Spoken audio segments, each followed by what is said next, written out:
langsung aja di sini saya akan menjelaskan tentang kebijakan impor garam. Jadi seperti yang kita semua pasti sudah tahu ya, kalau Indonesia itu menduduki garis pantai terpanjang kedua di dunia dengan potensi laut yang sedemikian rupa yang seharusnya bisa menghasilkan garam nasionalnya sendiri. Tapi nyatanya garam nasional malah tidak cukup untuk memenuhi kebutuhan garam industri maupun konsumsi di negara Indonesia sendiri. Dari itu, ketidakseimbangan antara kebutuhan garam dengan kapasitas garam nasional mendorong pemerintah untuk melakukan impor garam. Jadi Indonesia itu telah melakukan impor garam sejak tahun 1980-an, namun kebijakan formal yang mengatur impor garam Indonesia baru dikeluarkan pada tahun 2004. Jadi ada kecenderungan akan impor garam selama ini disebabkan oleh beberapa faktor. Jadi faktor pertama yaitu rendahnya produksi dan kualitas produk garam.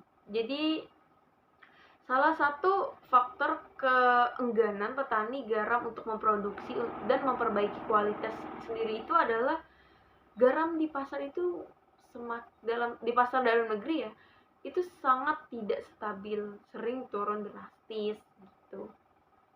Yang kedua itu ada faktor tentang terkait lahan tambak garam dan kurangnya pembinaan petani garam. Jadi tambak garam sendiri itu masih terpusat di daerah Jawa dan Madura. Kayak sebagai negara yang memiliki garis pantai terpanjang kedua di dunia, itu harusnya Indonesia memiliki banyak lahan yang profesional untuk mampu dijadikan tambak garam. Yang seharusnya tuh bisa di luar dari Jawa dan Madura produksi garam tersebut.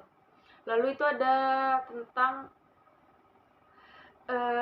rendahnya pembinaan petani di tingkat hulu yang menyelimuti permasalahan industri garam nasional. Jadi kayak kurangnya kesadaran pemerintah dan kemandirian produk garam nasional kemudian mempengaruhi standar mutu yang tinggi untuk komunitas garam bagi petani. Lalu yang ketiga ada intervensi teknologi masih minim. Lalu kita langsung aja masuk ke inti pembahasan, yaitu 4 unsur dalam kebijakan impor garam sendiri. Pertama ada complexity of problem. Jadi ketidakseimbangan antara kebutuhan garam dan kapasitas produksi garam nasional mendorong pemerintah untuk melakukan impor garam. Jadi produksi garam Indonesia itu seakan tidak berdaya dalam memenuhi kebutuhan nasional sendiri. Jadi khususnya itu untuk garam industri yang hampir 100% kebutuhan dipenuhi oleh garam impor. Dan terkait lahan tambak garam yang kurang memadai dan kurangnya pembinaan petani garam. Selain itu tambak garam masih terpusat, dan juga kan tambak garam tadi masih juga terpusat di Jawa dan Madura. Lalu yang kedua ada information availability. Jadi harus ada kejelasan tentang kapasitas produksi dalam negeri dan integritas antara semua lembaga pemerintah yang terkait. Karena yang terjadi saat ini tuh tidak ada sinkron antara data yang disajikan oleh kementerian-kementerian yang terkait.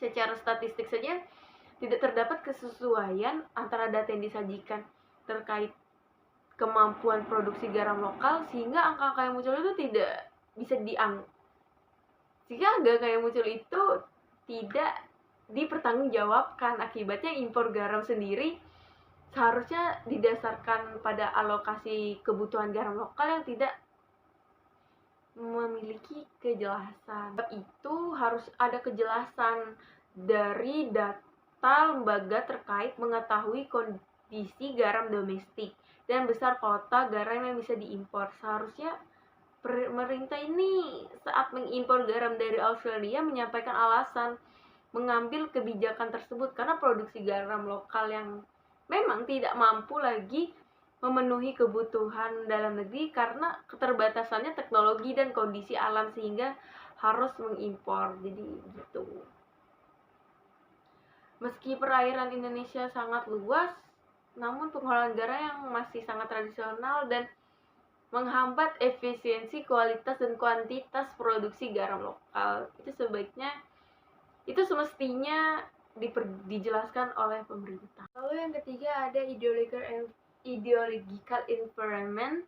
Jadi dasar kepentingan mengambil kebijakan ini karena kebutuhan garam untuk industri lagi dan lagi hingga saat ini masih belum bisa dipenuhi oleh produksi lokal. Kebutuhan tersebut mendesak untuk dipenuhi karena banyak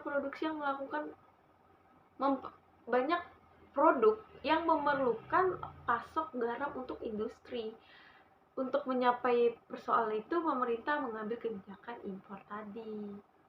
Namun, keputusan melaksanakan impor garam industri bagi kesatuan nelayan tradisional Indonesia sangatlah disayangkan. Menurut mereka, kebijakan impor garam yang sudah berlangsung rutin setiap tahun ini tuh menjadi penanda bahwa pemerintah itu tidak serius dalam memperbaiki tata kelola garam secara nasional. Dan juga menurut mereka impor garam itu tidak menyelesaikan masalah atau krisis yang berulang-ulang setiap tahun. Ini adalah bentuk ketidakseriusan menurut mereka ya.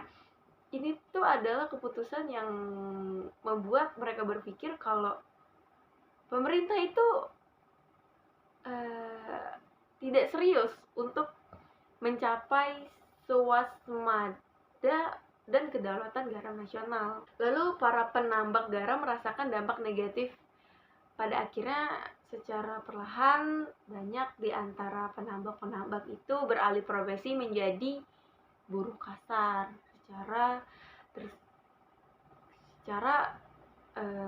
Menurut mereka produksi garam ini dinilai sudah tidak lagi menguntungkan dan juga itu mengakibatkan lahan-lahan produksi secara perlahan menyusut dengan berbagai alasan. Lalu kita masuk ke 4, majority decision maker.